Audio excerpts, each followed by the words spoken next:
Hello, Garland Nixon here, and we're going to talk a little bit more about, post Charlie Kirk assassination and some of the ramifications. Let's talk.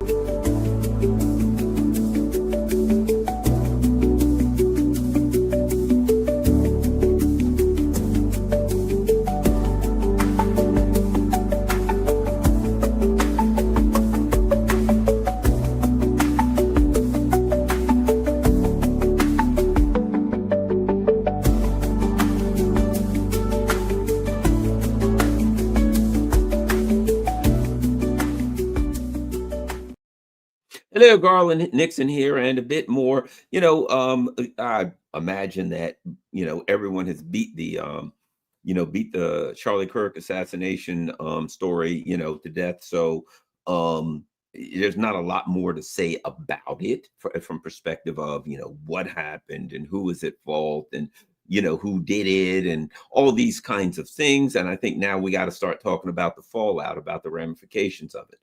And that, of course, in order to do that, you do have to touch a little bit on the perpetrator, as it were.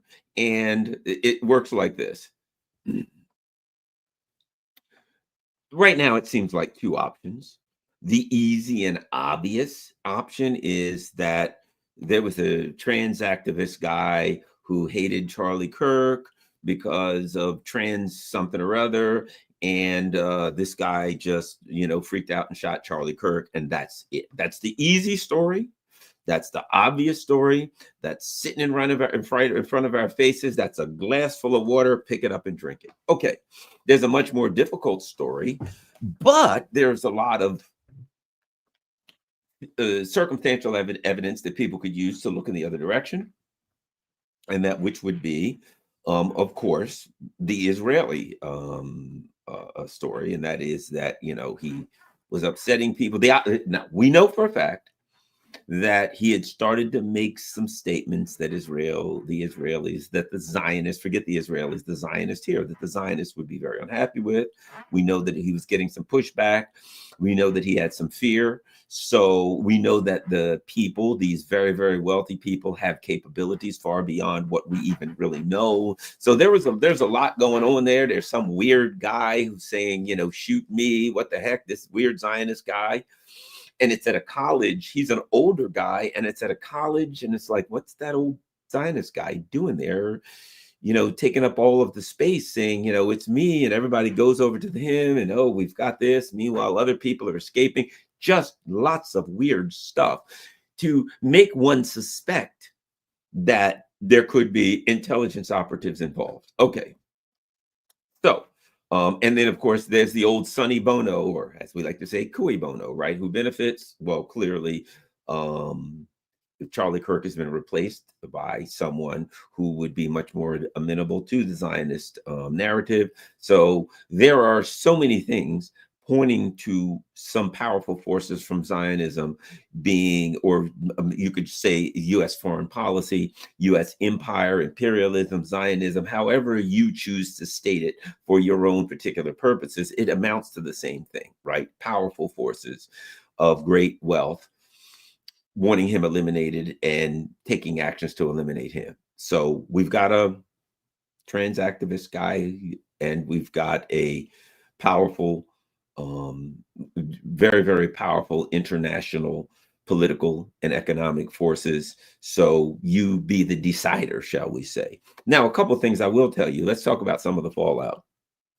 I was at the UN yesterday, mediating, hosting, emceeing, whatever you want to call it, this rally in front of the United Nations in New York, and there were people, demanding that the UN takes up, the General Assembly takes up, Resolution 377A, which is something about, the General Assembly taking up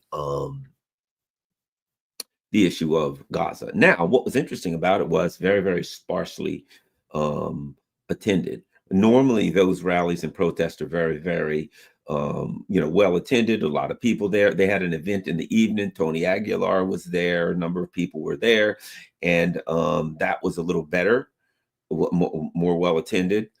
Maybe, I don't know.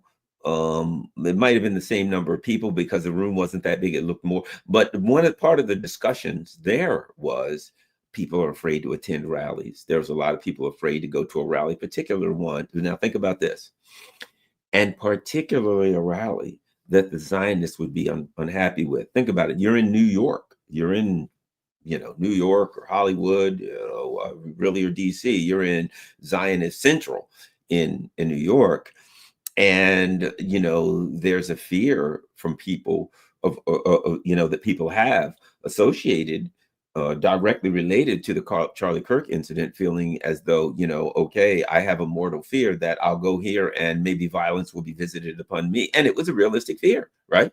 So again, this is circumstantial evidence from the cui bono, from the who benefits perspective, that the Zionists, who don't want rallies and protests, who don't want people pushing back against them, who don't want people who are willing to stand up and say, okay, I'm not in favor of these particular policies that the Zionists want, right? That this incident is going to chill those people. They'll be less likely to go to a protest. They'll be less likely to make noise, less likely to go out and say, I'm against this or whatever, or push back against Israel for fear of violence. So again, it has an immediate effect in that a person, Charlie Kirk, who was starting to be a little bit a thorn in the side of Zionism and had a potential to be a burr under their saddle, a major burr under their saddle for a long time. So you had this guy. And on top of that, afterwards, they replaced him with Ben Shapiro, which benefits them. They take over, take control of his organization.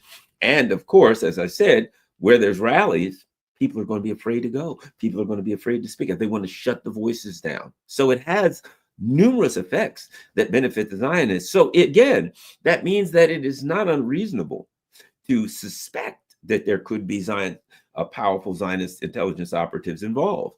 While one would say it seems far-fetched. It seems far-fetched because we've got a guy saying, I did it. Well, it's not necessarily far-fetched. There's a lot of things over the course of time that we thought far-fetched. I remember when the Jim Jonestown thing happened, and there were people saying it was CIA, and people were like, yeah, right, sure. Oh gosh, you people are crazy. But what happened? The Congressman Ryan, who was murdered during the Jim Jones thing, his family sued the CIA. Did you know that? And numerous family members of people who died at Jonestown sued the CIA and argued that Jim Jones was a CIA operative, and that whole Kool-Aid thing, they had some MK Ultra stuff, experiments and stuff going on. And then we found out that a lot of the people didn't drink Kool-Aid. They were machine gunned, and there was millions of dollars missing. And then the CIA was running operations, training right-wing death squads in the vicinity. So there's a lot of things that somebody comes out immediately saying, hey, I'm suspicious of CIA. And then everybody's like, that's just mad. Well, it seems mad until it doesn't. It seems bad until you realize some of the MK Ultra things, some of the things that have been done by intelligence operations. I had no idea when people started saying Monica Lewinsky's Mossad. I'm like, oh, that's crazy. And then I started looking into things. I'm like, wait a minute, who this woman, Linda Tripp? And I look it up, and you look up Linda Tripp, and it's like, holy crap, she worked for military intelligence.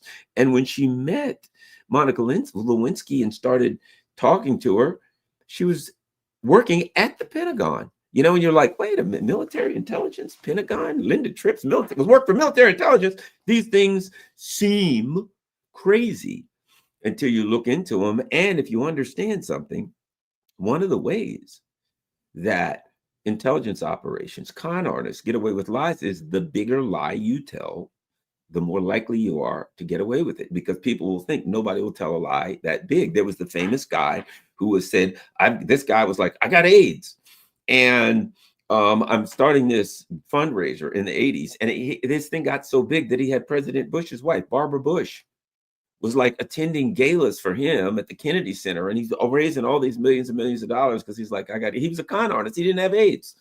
But what happened was this: who would believe that a person would say they had AIDS if they didn't? See what I'm saying? If you tell a lie big enough, just from the perspective of it's too big. People say nobody could have possibly told a lie that big. That's how you get away with it. And when you look at this and you're like, okay, well, it appears that there was just a random lone wolf shooter who was a trans activist. And then you're like, yeah, everything seems so obvious, but we have to be suspicious. So, my point being, why did I say all of that? Because even though mainstream media and even a lot of people in politics are pushing this, yes, we believe the trans activist Tyler Robinson's story. Deep down inside, you know that even they are suspicious. There's been rumors that President Trump is fearful. Well, he should be. Everybody should be fearful. So you know good and well that while people are looking at this and the powers that be have to say, oh yeah, we all believe it was a lone wolf shooter again, and et cetera, et cetera. Despite the inconsistencies, despite the things that would lead one to believe that something's missing here, that they're scratching their head saying, "Geez." And if they're doing that, if the power players, which they are even saying, I wonder what else are they doing? They're looking over their shoulders. They're peeping around corners, right? As the what is it, the Ghetto Boy song? My mind's playing tricks on me. Their minds are playing tricks on them. They're peeping around corners, looking over their shoulders, saying, "Am I next?" Which they should be. Think about this. If you see that and that's a problem, what if you're Israel and you look at Zelensky and you say, look, if in fact the Ukraine conflict was to come to an end, that's all that money and bombs and things that could come to me. And that could free up all of these US assets so I could get them to go to war with fill in the blank, Lebanon, Syria, Iran, whatever, bomb the rest of these countries and kill their leaders, whatever. So if you're Israel, you might be looking at Zelensky saying, I wouldn't mind getting this thing over. So I could then have all those resources. And not only that, I could then petition Germany and France and all the rest of them and say, lie to your people and tell them that you're recognizing Palestine or whatever the hell, who cares? But now I want all of your material resources to be focused on me so I can continue my devious and diabolical plot to overthrow everything in the Middle East. So if you're Zelensky, from the perspective of Israel, and you potentially being a stumbling block, dare I say a problem that needs to be addressed, you got to ask yourself, bullets are catching up with people. Look, let's think about this. Really, who was Charlie Kirk? I don't know Charlie Kirk. I didn't. He seemed like a nice enough guy to me. Yes, I'm just look. I disagree with a lot of his stuff. I'm a lefty, so politically, I'm not going to agree with him. Fair enough. But who was he really? He ran an organization called Turning Point USA. This organization is, to me, just another, from my perspective, another sheepdog organization. These two criminal, imperial, warmongering Zionist parties, the Democrats and the Republicans, have really lost the young vote. The Democrats completely lost the young vote over Gaza, mostly, and other things. Their warmongering neoliberal policies, and Israel and other things are causing the Republicans to lose a lot of the young votes. So Turning Point USA is very valuable, and we find out that it was being funded very, very heavily by very, very rich billionaire Zionist money, right? Okay, so look. We now know that billionaire Zionists were paying the piper, which means they were calling the tune. From their perspective, he who pays the piper calls the tune. Is that always the case? Maybe not always, but in this instance, in a lot of instances it is. And in this instance, I just say, look, let's be honest about it. Let's not vilify Charlie Kirk. Let's not lionize Charlie Kirk. He was a guy who was young, probably fairly naive. He seemed pretty smart, but whatever, you can disagree or agree with his policies. Mostly I disagree, ideologically speaking, but let's not be naive. He had this humongous organization, which was of great value to Zionists and of great value to the ruling elite. Okay. And it was reaching out to young conservatives and sheepdogging them into a party that threw them under the bus 50 years ago, just like all the rest of these parties in this government. Okay. But apparently he started asking some questions, and it was obvious questions. Maybe he was naive enough to think that he was in charge of Turning Point USA, that it was his organization, and that the ruling elite saw it as his organization, or saw it as an organization rather than seeing it as a tool for power, which is the only thing they saw it as. And these billionaires were like, hey, now we're hearing more and more that these billionaires was like, hey man, we're giving you all this money, we can cut you off. Well, that's the way the game plays, which means what? It means that Turning Point USA was viewed, you can view it as whatever you want. It was viewed by these Zionist billionaires as a tool, as an operation, a political operation for them. And they were investing in that political operation, and they expected it to pay off. And Charlie Kirk apparently started asking questions that he shouldn't have asked from their perspective. And well, we know how this ended. Was it just coincidence that at this time, when he started asking the wrong questions, that a trans activist came along and did a terrible deed? Maybe it was just coincidence. Maybe it wasn't. But that being said, my interpretation, if we go with that it wasn't a trans activist, just for the purpose of this intellectual discussion, right? Intellectual exercise. If we go with, okay, it wasn't a trans activist, it was international power Zionist operations, then what we've got to say is there are other people looking at it saying, Charlie Kirk was an operation. Turning Point USA was an operation, and he was part of that operation. And when he became a liability, they look at the sheet, assets and liabilities, and he became what they call is a toxic asset on Wall Street. He was an asset, but he was a toxic asset. And what do they do with toxic assets on Wall Street? They try to find a way to unload a toxic asset. And it appears to me that to some extent, again, I ain't vilifying him, I ain't lionizing him. It's possible at 31 years old, a very young man, and he got involved in this at a very young age. It's possible that he was naive enough to think that he did have the opportunity. He said, hey, I can question COVID, I can question, whatever, I can question Ukraine, but I can't question Israel. Correct. You are correct, sir. You can't question Israel. And if you do, you may be dead.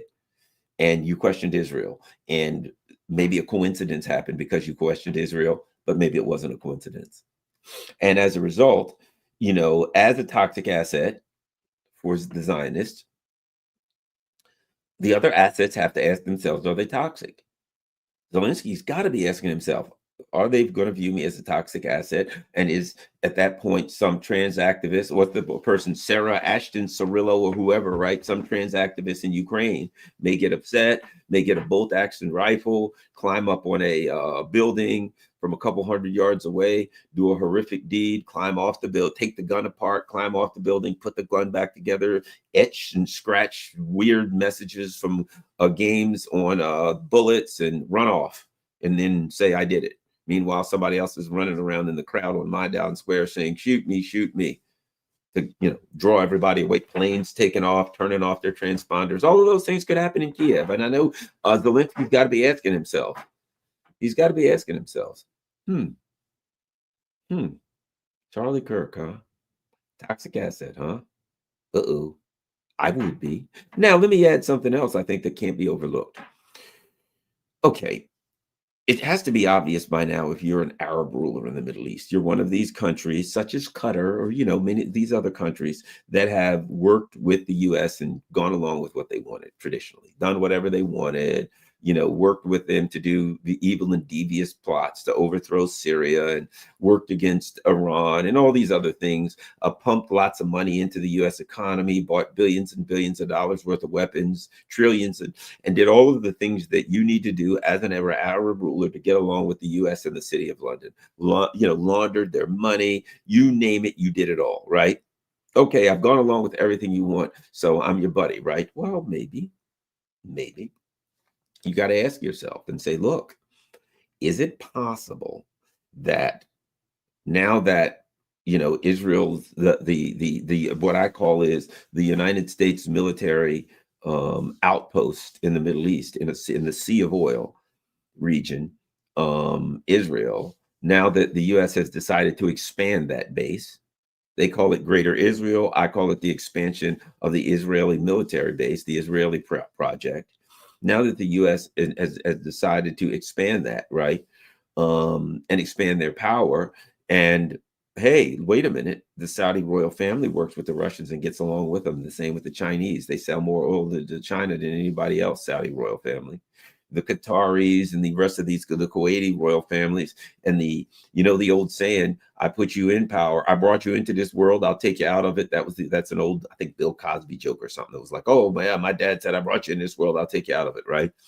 Okay, the city of London and the U.S. empire may be really looking at some of these Arabs and doing things like, look, India, you better stop buying Russian oil. And India says, but my economy will collapse. We don't care, do it anyway.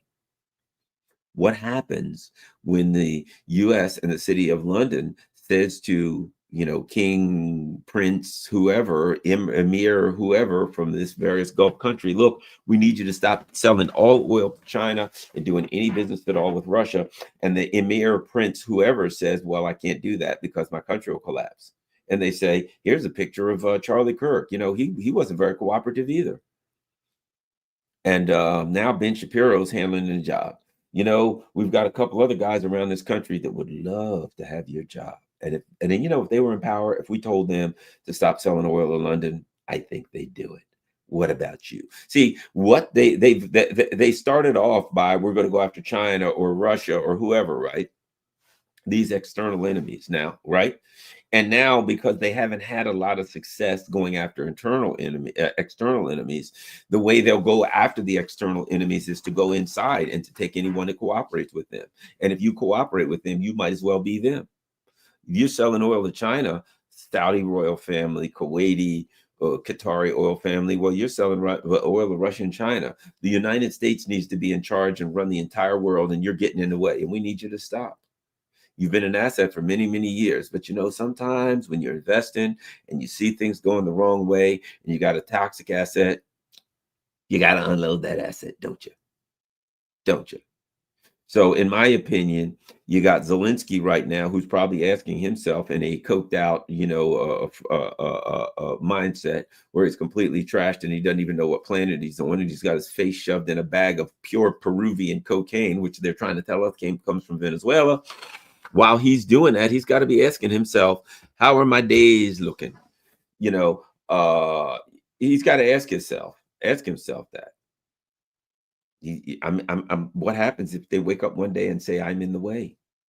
Meanwhile, Zelensky particularly, dude, he's in a world of deep and serious trouble. He's like a rabbit in the forest. If a bear can get you, he'll eat you. If a wolf can get you, if a coyote can get you, if a fox can get you, if a eagle can get you, you're a rabbit in the forest. Anybody's liable to eat you. You're a tender and tasty morsel. What happens if you're in the Everglades now? A friggin' anaconda, what do they have now? Boa constrictor or something will friggin' wrap around you and swallow you up. You're in a world of deep and serious hurt if you're a rabbit hopping around in the wrong place of the forest, right? And Zelensky has to look at it like that. He's got to say, I know too much about MI6. I'm an MI6 creation, and I know everything they've done. I know everything they're going to do. I know all of their dirty work. And MI6 would not like to see me in a position to talk. The Biden administration, all about Hunter Biden and Burisma and Gold Star strategies. All of that stuff. You got the Biden family. You know a whole lot about the Biden family, don't you, buddy? Then, of course, you got the Banderites. If you say, we're going to make a deal with Russia. Oh, you are going to make a deal with Russia, huh? Well, the Banderites don't really like you anyway because you're Jewish. So they just as be happy to string you up from the highest yard arm. And, of course, you've got the CIA. If you won't go along with what they want, or the Zionists may look at you and say, that's money and things that could be coming to us, but it's going to you. So perhaps if it wasn't going to you, perhaps we get more of it. And you know what happens then, Zelensky? You know what your situation will be? Critical, my friend. Critical. 1 minute, you are the president of Ukraine, and the next minute, you're done. You're finished. It's all over for you. So my point is, or you walk out to your car. Hey, I think I'll get in my car.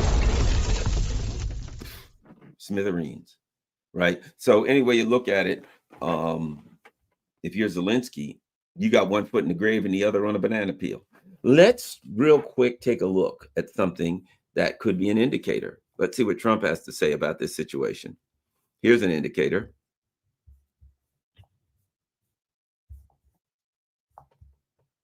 Here's a news story. U.S. President Donald Trump on Tuesday renewed calls for a settlement to the Ukraine, insisting that Vladimir Zelensky will eventually have to strike a deal with Moscow. Trump, who's been pushing for direct talks between Putin and Zelensky, previously claimed he would need to intervene personally to bring them together. Speaking to reporters on Tuesday, as he was departing for London, he said Zelensky's going to have to make a deal. Putin has said he's ready in principle to meet Zelensky and suggested the Ukrainian leader could travel to Moscow for talks. Kiev has rejected the idea, saying it would not accept deliberately unacceptable proposals. At the same time, the Russian president has questioned Zelensky's legitimacy, expressed doubt about whether talks with him would be meaningful. So here's the bottom line. So now Zelensky's in deep and serious caca, my friends. He's in deep and serious kimchi, because you got the Banderites saying you make a deal, you're a dead man. You got Trump saying, I'm going to get the hell out of there. You talk to him, give the man a deal. What is it Putin wants to give it to him? But Trump's really saying that to the Europeans also. And really, I think the Americans would love to find a way to prolong this thing so they could keep the Russians. I mean, the Europeans, they're like, Europeans, you guys want with war with Russia. You go ahead and keep harassing. Hopefully you'll weaken Russia. Meanwhile, we can do the other things we need to rule the world, right? They want to Ukrainize all of the EU. But anyway, you look at it, Zelensky's the odd man out. And if he keeps this crap up, he's got to look at Charlie Kirk. I'm just saying, Zelensky. I'm just saying. I don't know if you're a trans activist or if you have trans activists in your country. Sarah Aston Cirillo, think about it. Is she close to your inner circle? Could she possibly be armed? Maybe have a bomb? Maybe have an edged weapon? I'm just saying, if you see Sarah Aston Cirillo coming towards you, go in the other direction. It may not work out well for you, Zelensky. That's all I'm saying. I'm not trying to be a comedian here, but I'm just saying this whole trans activist thing recently, that's a really good front for the intelligence operations. And meanwhile, look, they can get people to fight with each other. Hey, left and right, you should fight. Why? Something about a trans activist. I'm just saying. Zelensky could be in trouble. I'm also saying, if you're an Arab leader, Gulf Council, whatever, and you're in the way of the expansion of the Israeli base, things could go bad for you. Look at Charlie Kirk, all of these toxic assets out there for the U.S., toxic assets out there for the Zionists, and ask yourself, is there a trans activist somewhere in my country that could find a bolt action rifle in his hand and climb up on top of a building? And, as I said, before you know it, planes are taking off with the transponders off. You better be watching your back. That's all I'm saying. And I think that is in fact the case. My name's Garland Nixon. Thank you very much. If you can afford it, buy me a coffee, Patreon. You can see all of that stuff, Cash App, if you can afford it. And of course, my P.O. box, if you can afford it. Hopefully my trip to Moscow in November will be going, and I appreciate everybody who's donating. So if you can afford to donate, I would appreciate it. Thank you to all my Patreon people and everyone. I'm out. Oh, most importantly, share this on all your social media platforms. I'm out.